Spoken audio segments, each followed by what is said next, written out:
नमस्कार, आपके साथ मैं हूं स्तेश नैन मोर। आज देश रो रहा है क्योंकि देश भर में शहीदों की चिताएं जल रही हैं। देश भर से जो तस्वीरें सामने आ रही हैं, उन्हें हिंदुस्तान कभी नहीं भूलेगा। दर्द का सैलाब है और साथ में शहादत का फख्र भी। लेकिन इन सब पर भारी पड़ रही है बदले की आग। इसलिए हर कोई कह रहा है, न भूलेंगे न माफ करेंगे।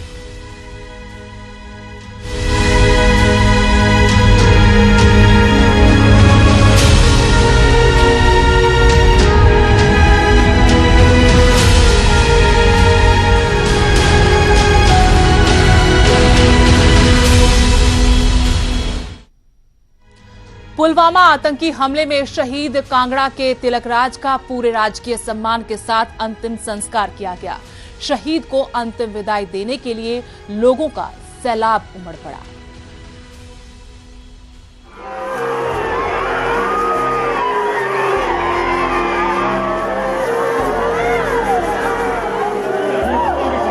हिंदुस्तान इस शहादत को कभी नहीं भूलेगा। पुलवामा आतंकी हमले में कांगड़ा के ज्वाली के तिलकराज को अंतिम विदाई देने के लिए आंसुओं का सैलाब उमड़ पड़ा। पूरे राजकीय सम्मान के साथ शहीद को अंतिम विदाई दी गई।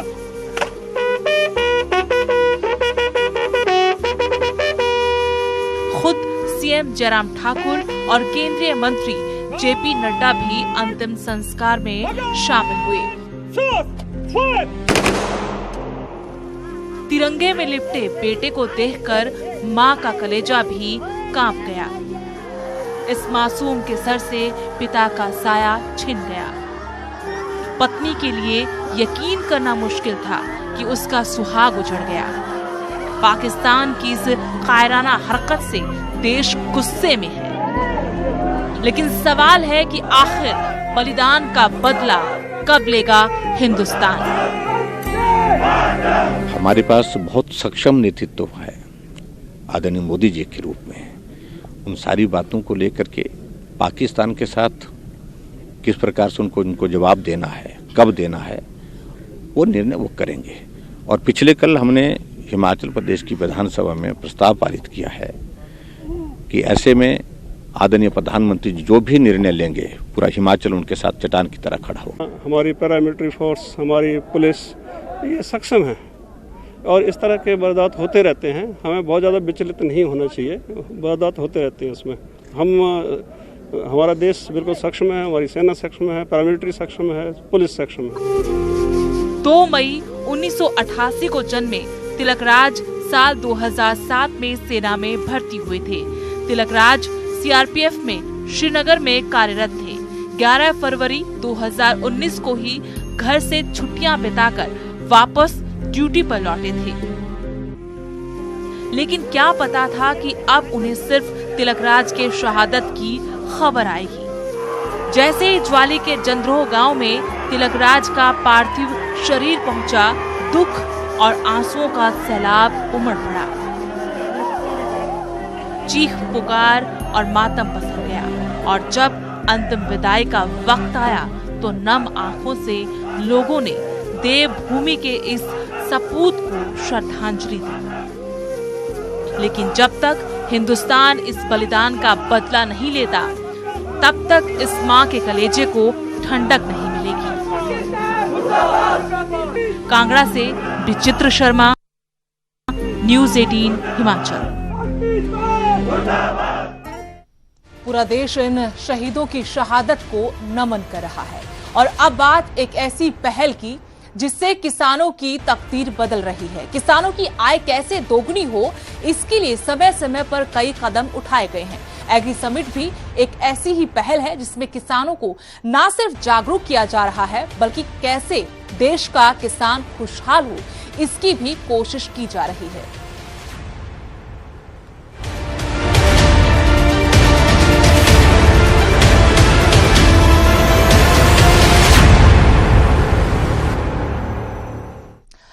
तो गन्नौर में आयोजित कृषि शिखर सम्मेलन के दूसरे दिन हरियाणा के कई किसानों को सम्मानित किया गया। इन किसानों में सबसे अहम वो हैं जिनके काबिलियत की कद्र केंद्र सरकार भी कर रही है और अब जल्द ही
अवार्ड दिया गया है तो क्योंकि मैंने हरियाणा में एक सराहना योग्य भी काम किया है, क्योंकि मैंने लगातार 5 साल से अपनी डिस्ट्रिक्ट में जगह जगह अपने पैसे से प्रदर्शनी लगवाई ताकि हरियाणा के पशुपालकों को उसका पूरा ज्ञान हुआ।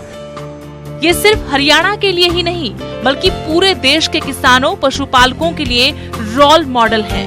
इन्होंने अपने क्षेत्र में बेहतरीन काम करने के बाद ये मुकाम हासिल किया है और ये अपने इलाके के किसानों को भी प्रोत्साहित कर रहे हैं।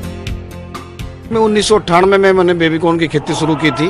बेबीकॉर्न की खेती करना, किसानों को टेक्नोलॉजी देना, प्रचार प्रसार करना, उनको सिखाना, उनको मार्केटिंग देना, ये सब काम मैंने किया है। इसमें एक न्यूनतम गारंटी प्राइस हमने अपने किसानों को दिया हुआ है बेबीकॉर्न का। नॉर्थ इंडिया का जो किसान है उनके लिए है, ये पूरे यूपी से राजस्थान से मिलती जुलती जो स्टेट है हमारे, इसके हरियाणा के बहुत से किसान यहाँ आते हैं और वो आके यहाँ पे नए नए औजार देखते हैं जो हमारे को इम्प्लीमेंट्स, जो नए नए तरीके के खेती करने के तरीके हैं।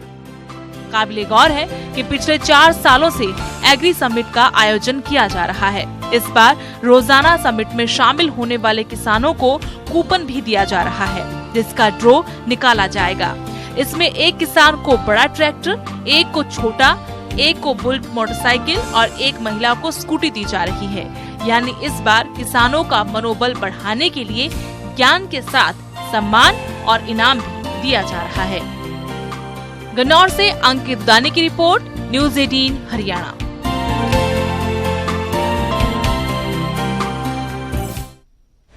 वहीं कृषि शिखर सम्मेलन के दूसरे दिन हरियाणा के कृषि मंत्री ओम प्रकाश धनखड़ ने न्यूज़ 18 से खास बातचीत की। इस दौरान कृषि मंत्री ने कहा कि इस बार हरियाणा किसान रत्न अवार्ड चौधरी चरण सिंह कृषि विश्वविद्यालय को दिया जाएगा। चौथा किसान एग्रीकल्चर लीडरशिप समिट लगी है और कृषि मंत्री ओम प्रकाश धनखड़ हमारे साथ हैं। धनखड़ जी, जिस तरह से चौथी एग्रीकल्चर लीडरशिप समिट है और किस तरह से देखते हैं किसानों के उत्साह को? देखिए, आप यहाँ पूरा किसानों का जमावड़ा देखिए। किसान किस चाव के साथ, किस उत्साह के साथ इसका हिस्सा बन रहे हैं। एक एक स्टॉल पर जाकर जानकारियां ले रहे हैं। जो एग्री लीडर वास्तव में है, जो प्रेरणा दे सकते हैं, उनसे जाकर सीख रहे हैं और अपने आप को एक गौरवान्वित और सम्मानित महसूस कर रहे हैं। मुझे किसानों की जो सेटिस्फेक्शन उनकी मुस्कान से यहाँ मिल रही है, मैं मानता हूँ कि ये बहुत ही सफलतम आयोजन है। और मैं आपसे निवेदन करना चाहूँगा न्यूज़ 18 से कि आप किसानों के इंटरव्यू करिए, सफलतम किसानों के इंटरव्यू करिए। 25 किसानों को यहाँ कृषि रत्न अवार्ड मिलने वाला है। कुछ को आज मिलेगा, कुछ को कल मिलेगा। और एक हमने तय किया है कि हरियाणा किसान रत्न अवार्ड, और पहली बार ब्रेकिंग करिए, मैं आपके चैनल पर बता रहा हूं, हरियाणा किसान रत्न अवार्ड चौधरी चरण सिंह कृषि विश्वविद्यालय को जा रहा है इस बार। ये एक बड़ी नई शुरुआत है जो सबसे बड़े हरियाणा का अवार्ड एक शुरू हुआ है और जो पहली बार 50 साल जिस विश्वविद्यालय को हरियाणा की सेवा करते हो गए, उस विश्वविद्यालय को हरियाणा कृषि रत्न अवार्ड का फैसला हमारी कमेटी ने किया है। हरियाणा कृषि रत्न, किसान रत्न अवार्ड जो है, ये किसान रत्न अवार्ड जो है, ये हरियाणा कृषि विश्वविद्यालय को जा रहा है। 5 लाख रुपए की राशि और एक प्रशस्ति पत्र जो है इसमें दिया जाएगा। महामहिम राष्ट्रपति जी के हाथों कल देंगे। ये चौथी समिट है और ये आपका इनिशिएटिव था कृषि मंत्री बनने के बाद, किस तरह से देखते हैं किसानों को फायदा हुआ है? मैं ये देखना चाहता हूं अपने बुढ़ापे तक कि मैं 25वीं देखूं, 30वीं देखूं, ऐसे आयोजन होते हुए देखूं जिसकी ये मैं महसूस कर सकूं कि जिस आयोजन को हमने जिस प्रकार से शुरू किया था वो आयोजन कितना फल फूल रहा है। बिल्कुल, धन्यवाद। तो ये थे हमारे साथ कृषि मंत्री ओम प्रकाश धनखड़, जिनका साफ तौर पर कहना है कि जो आयोजन उन्होंने शुरू किया है उसको वो फलता फूलता देखना चाहते हैं और ये लंबा और लगातार चलना चाहिए। कैमरामैन विनोद के साथ अंकित दुधानी, न्यूज 18 हरियाणा, गन्नौर। किसान होगा खुशहाल। जी हां, जो एग्रो समिट गन्नौर में चल रही है उसकी खासियत ये है कि इसमें ना सिर्फ हरियाणा बल्कि दूसरे देशों के किसान भी शामिल हुए हैं। किसानों के लिए तरह तरह के स्टॉल्स लगाए गए हैं जिसके जरिए उन्हें जागरूक किया जा रहा है। ये रिपोर्ट देखिए।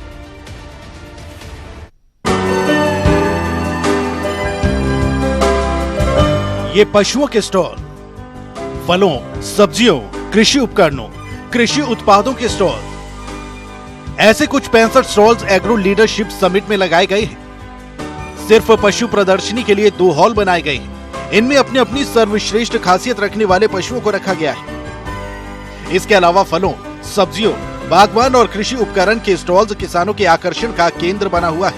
हजारों की संख्या में किसान इन स्टॉल्स पर नई तकनीक, नई विधि और खेती को फायदेमंद बनाने के तरीके सीख रहे हैं। तो यहाँ सीखने के लिए बहुत कुछ है। यहाँ बहुत सारे प्रोग्रेसिव फार्मर है, बहुत सारी अच्छी कंपनियां हैं और सक्सेस किसान है। सब जो है ना अपना वो सब ने अपने स्टॉल लगाए हुए हैं। हमने बागवानी और बीज के बारे में, एक कृषि यंत्रा के बारे में, पहले हम 2 टाइप की खेती करें, देसी देसी।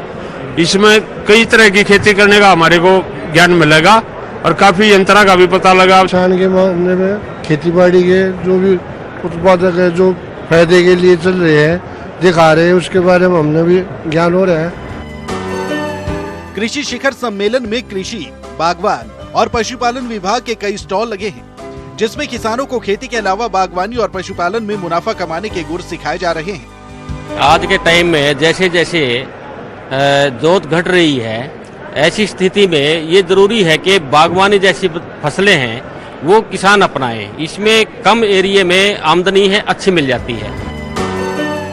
चौथे एग्रो लीडरशिप समिट 2019 में सिर्फ देश या हरियाणा के किसान ही नहीं बल्कि न्यूजीलैंड और इजराइल के किसान भी शामिल हुए हैं। हाईटेक खेती के गुर किसानों को सिखा रहे हैं और प्रदेश के किसानों से फायदेमंद खेती के तरीके सीख रहे हैं। गन्नौर से अंकित दुधानी, न्यूज 18 हरियाणा।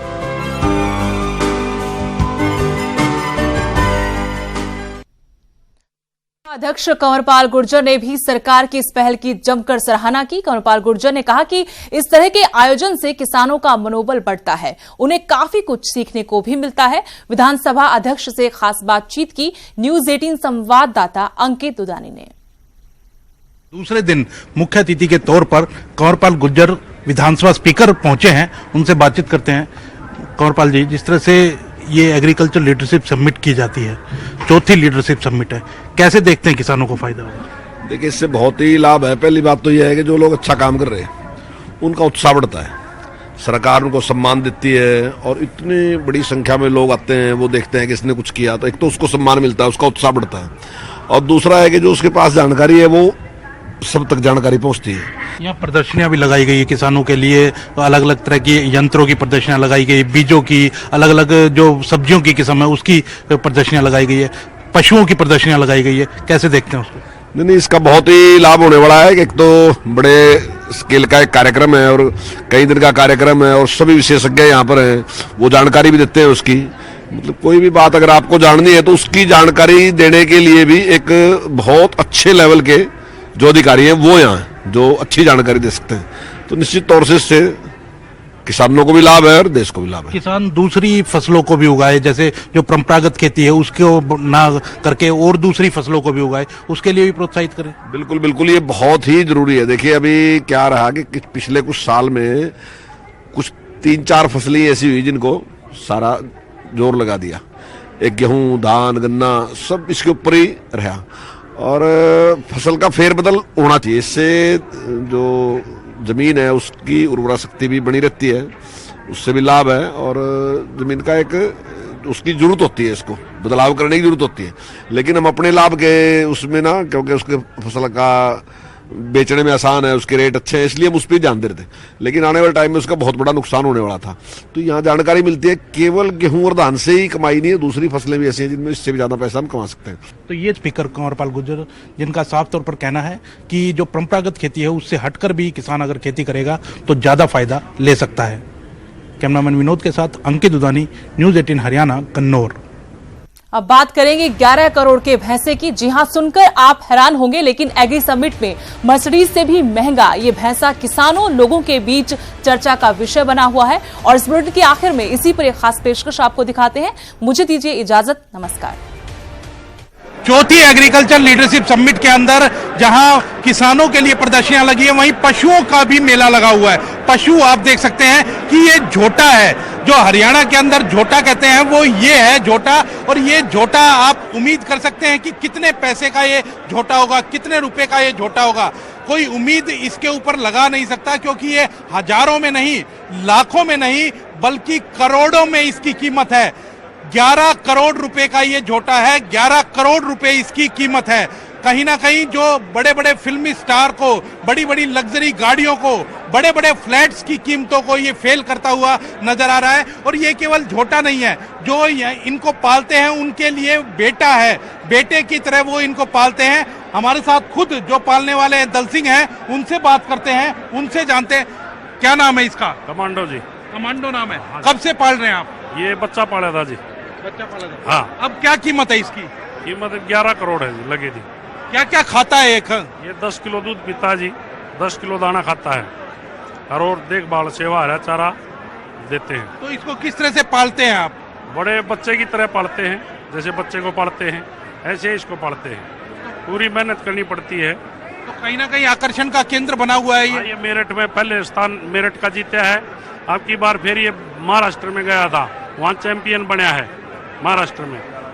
महाराष्ट्र से पीछे मेरा हैदराबाद गया था, वहाँ भी जीत के आया है, 5-5 लाख रुपए लेकर आया है। बिल्कुल आप देख सकते हैं कि ऐसा नहीं है कि केवल ये झोटा है, कई इनामें भी जीत चुका है। वो महाराष्ट्र की बात करें, हैदराबाद की बात करें, और जहां तक खुराक भी बताई गई है कि 10 किलो दूध, जो 10 लीटर दूध है वो ये पीता है। तो कहीं ना कहीं अपने आप में एक नायाब कह सकते हैं कि 11 करोड़ रुपए इसकी कीमत है, जो कि कहीं ना कहीं सब चीजों को माफ करता हुआ नजर आ रहा है। यहाँ और भी काफी झोटे नजर आ रहे हैं, लेकिन इसकी जो बात है वो कहीं ना कहीं अलग है। और जो दूसरे झोटे हैं वो उनकी कीमतें भी कम नहीं है, क्योंकि इनको बिल्कुल बच्चे की तरह ये जो पालक हैं ये पालते हैं, इसीलिए इनकी कीमत इतनी ज्यादा है। और इसको कंपटीशंस के अंदर जो प्रदर्शनियां होती हैं उनके अंदर ले जाया जाता है, और कई इनाम भी ये जीत चुका है पहले से, तो इसलिए इसकी वाहवाही है। और लोग भी काफी संख्या के अंदर यहाँ मौजूद हैं, लोग भी इसको देख रहे हैं, आकर्षण का केंद्र है। आपसे भी जानना चाहूंगा क्या देखा इसमें?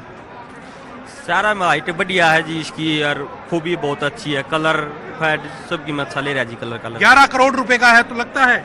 हाँ लगता है जी। बिल्कुल। क्या कहेंगे? कितनी कीमत है जिसकी? कीमत कितनी है? 11 करोड़ रुपए की लगता है? हाँ लगता है जी। बिल्कुल 11 करोड़ रुपए का ये झोटा है, और कहीं ना कहीं लोगों में भी उत्साह का ये एक वो विषय बना हुआ है, और लोग इसको बड़ी भारी संख्या के अंदर देखने भी आ रहे हैं। कैमरामैन विनोद के साथ अंकित दुदानी, न्यूज 18 हरियाणा, कन्नौर।